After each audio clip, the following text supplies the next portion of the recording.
আমরা প্রথমে সিলিন্ডার দিছিলাম, কোনো কথা না। এরপর আমরা পিস্টন দিছিলাম সিলিন্ডারের মধ্যে। এটাকে যদি পিস্টন বলি, এই গোলটাকে বলছিলাম পিস্টন পিন। সেখান থেকে একটা কানেক্টিং রড বের হয়ে আসে। এই জায়গাটা একটু ক্লোজ করে দেয়, দেখতে ভালো লাগে। এটার নাম কিছু সেটা পরে আসবে। একটা লাইন দিয়ে সিলিন্ডারের মধ্যে কোনো একটা কিছু ঢুকবে, যেটাকে ইনটেক লাইন বলা হয়, আর কিছু একটা বের হবে, এটাকে এক্সস্ট লাইন বলা হয়। ইনটেক লাইনটাকে ওপেন ক্লোজ করার জন্য একটা ভালভ থাকবে, এক্সস্ট লাইনটাকে ওপেন ক্লোজ করার জন্য একটা ভালভ থাকবে, এবং দুই ভালভের চিপায় একটা স্পার্ক প্লাগ থাকবে, যার কাছে যে আগুন লাগানো। পিস্টন টিডিসি পর্যন্ত উঠবে, বিডিসি পর্যন্ত নামবে, এবং এই টিডিসির উপরে এবং এই ভালভের নিচে এই অংশটাকে আমরা বলতেছি কম্বাসন চেম্বার। এই কম্বাসন চেম্বারে মূলত এয়ার ফুয়েল মিক্সচার কম্প্রেসড হয়ে থাকে, যেখানে স্পার্ক প্লাগ আগুন লাগে। এখন কথাটা আপনারা বুঝছেন এখন কি হয়। তো যেহেতু আমরা এই দিক থেকে বাতাস ঢোকাবো, এই বাতাসটার মধ্যে ধুলাবালি থাকবে, যার কারণে এটাকে পরিষ্কার করার জন্য এয়ার ফিল্টারের প্রয়োজন হয়।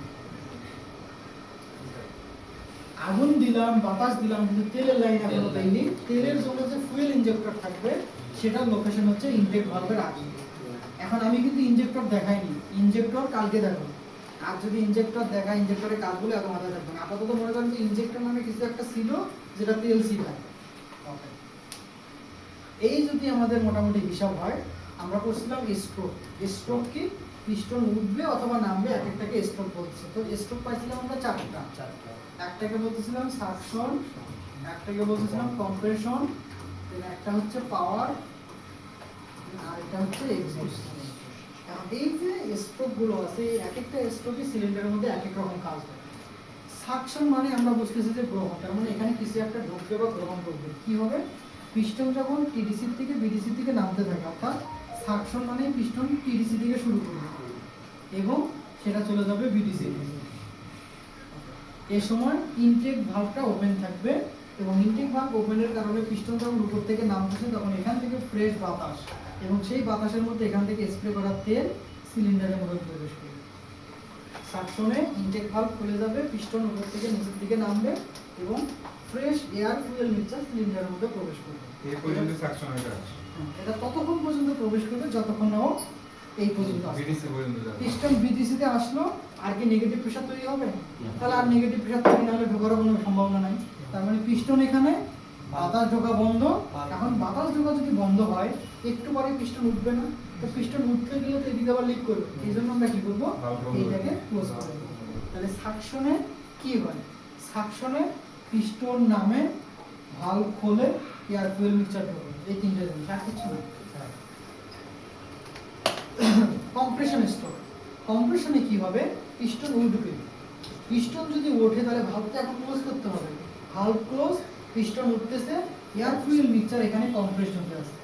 কম্প্রেসড কম্প্রেসড কম্প্রেসড, ততক্ষণ পর্যন্ত কম্প্রেসড হবে যতক্ষণ না পিস্টন বিডিসি তে যাচ্ছে, সরি টিডিসি তে যাচ্ছে। পিস্টন টিডিসি দুইটা ভালভ ক্লোজ, এখানে এয়ার ফুয়েল মিক্সচার কম্প্রেসড। এবার পাওয়ার স্ট্রোকে কি হয়? এই কম্প্রেসড এয়ার ফুয়েল মিক্সচারের মধ্যে স্পার্ক প্লাগ আগুন লাগে। এই সময় দুইটা ভালভই ক্লোজ, যার কারণে এই ব্লাস্টের যে প্রেসারটা, এটা কোনো দিক দিয়ে লিক না করে সরাসরি পিস্টনের মাথায় ধাক্কা দেয়, এবং পিস্টনটা নিচে নামে। শুধু নিচে নামে না, হাই স্পিডে নিচে নামে। ডিপেন্ড করবে এখানে কি পরিমাণ ব্লাস্ট। এখানে ব্লাস্ট যত বেশি হবে, পিস্টন তত দ্রুত উঠানো হবে। আমরা অ্যাক্সেলারেশন দিই না, কখনো ইঞ্জিনের আরপিএম 1000 থাকে, কখনো 2000, কখনো 3000। এই 3000 মানে কি বোঝাচ্ছে? একটু ইঞ্জিনের আরপিএম আপনি বলতেছেন আমার এখন 3000 আরপিএম। 3000 আরপিএম মানে বোঝাচ্ছে হচ্ছে পিস্টনটা প্রতি মিনিটে 3000 বার ওঠানামা করতেছে। বুঝছেন? পিস্টনের গতিটাকে মূলত এটা বোঝাচ্ছে। তাহলে আরপিএম মানে কি? রোটেশন পার মিনিট, প্রতি মিনিটে কতবার রোটেশন হচ্ছে। এখন কথা, আপনি মনে হয় একটু মাথা নাড়াইছেন। এটা যদিও পিস্টনের ক্র্যাঙ্কশ্যাফট, ওনাদের বোঝানোর জন্য একটু মিথ্যা কথা বলতে হবে আমার, ঠিক আছে? এটা আবার ভুল ধরিয়েন না, আমরা এখানে গেলে আরো ক্লিয়ার হয়ে যাবে। তো ওনাদের তো এখনই ক্র্যাঙ্কশ্যাফট বোঝালে মাথা নষ্ট হবে। তাহলে পিস্টনটা প্রতি মিনিটে 3000 বার, তার মানে এই যে আমরা 4টা স্ট্রোক করতেছি, এটা 1 মিনিটে যদি 3000 হয়, তাহলে 4টা স্ট্রোক করতে এই পিস্টনে কতটুকু সময় লাগবে? আমি যদি একটু ক্যালকুলেশন করি, এই 3000 ভাগ 60 দেন, যা পাবেন এটা মনে হয় 34 1 সেকেন্ডে পিস্টন 34 বার উঠানো হবে, বা এটা সামথিং প্লাস মাইনাস। সবথেকে দ্রুত গতির পাখি হচ্ছে হামিং বার্ড না? হামিং বার্ডের থেকে আমাদের পিস্টন আরো দ্রুত বেশি উঠানো হবে।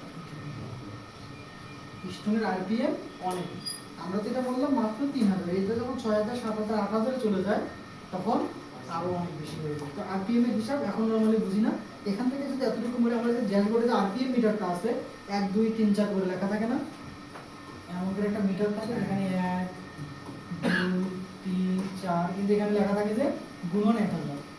গুণন 1000 মানে হচ্ছে কাঁটাটা যেখানেই থাকবে সেটার সাথে 1000 গুণ। তার মানে যদি 2 এ থাকে তাহলে এখানে 2 থাকবে, 3 এ থাকলে 3 হবে, 4 এ থাকলে 4। এই জিনিসটা মূলত হচ্ছে পিস্টনের গতি, পিস্টন কত জোরে উঠানামা করতেছে এই স্পিডটাই মূলত আপনি ড্যাশবোর্ডে দেখতেছেন এইভাবে। আসলে কি এটা ড্যাশবোর্ড কি না? কেউ তো ভুল ধরে দেন, আমি কিন্তু মাঝে মাঝে ভুল বলছি, এটা যে ধরাই দিতে পারবেন সেটা করছে, আমার ভুল মাঝে মাঝে ধরাই দিতে হবে। স্যার একটা স্ট্রোকে একটা আরপিএম তো মানে জাস্ট একটা স্ট্রোকে একটা আরপিএম নাকি চারটা স্ট্রোক আপ ডাউন চারটা মিলে, চারটা মিলে? হ্যাঁ, যেহেতু আমার এটা 4টা সিলিন্ডার, কিন্তু আমার তো এখানে একটা সিলিন্ডার, যার কারণে ওই একটাকেই আমি বলতেছি, কিন্তু আপনি যখন 4টা হবে তখন আপনি আবার 4 দিয়ে ভাগ করবেন। তাহলে সাকশনে এয়ার ফিল্ড মিক্সচার ঢুকবে, কম্প্রেশনে কম্প্রেসড হবে, পাওয়ারে ব্লাস্ট হবে, এক্সজস্টে বের হবে, এবং সাকশনে এটা খুলবে, বাকি 3টা স্ট্রোকে বন্ধ থাকবে, এক্সজস্টে এটা খুলবে, বাকি 3টা স্ট্রোকে বন্ধ থাকবে। তাহলে কোন কোন স্ট্রোকে 2টা ভালভই বন্ধ থাকে? কোন কোন স্ট্রোকে 2টা ভালভই বন্ধ থাকে? কম্প্রেসড আর পাওয়ার। কম্প্রেসড এবং পাওয়ার। যাকে ধরবো সেই বলার চেষ্টা করবো।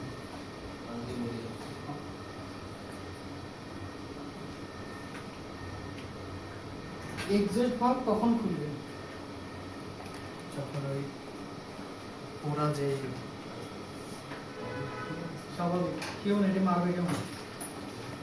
ওরা মানে জোরে কথা হবে, ব্লাস্ট হওয়ার পরে যে যে মানুষ গর্জে উঠবে যে আমি বলবো তো আসতে পারবো না, এত জোরে কথা বলবে, এটা কথাই পারে না। কোন ব্লাস্ট হওয়ার আরো পরে জোরে, ব্লাস্ট হওয়ার ভুল পরে হোক যে কিন্তু বন্ধ করা হবে। স্ট্রোকের নাম বলুন। কি রে হাসি গো, আসতেছে উনি হাসবেন, উনি কইতে দিচ্ছেন না আপনার, তাহলে উনি না কইতে দিলে আপনি কবেন না? কোন?